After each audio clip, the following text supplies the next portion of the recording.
தென்மதுரை வீரனுக்கு என்னுடைய மாமனுக்கு தேக்குமர தேகமடி அம்மா அம்மா.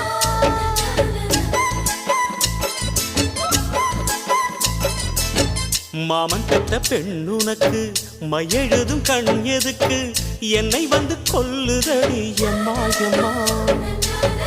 ஆத்திலே நான் குளிச்சேன், ஆசையா நீ புடிச்சே, தோளத்தான் நீ புடிச்சே, சொர்க்கத்தை நான் புடிச்சேன். அடடா, ஒரு அங்குலம் அங்குலமாக நீ ஆசையில் முத்தங்கள் போட அதை என்னென்ன சொல்லுவேன் எப்படி சொல்லுவேன் நானே.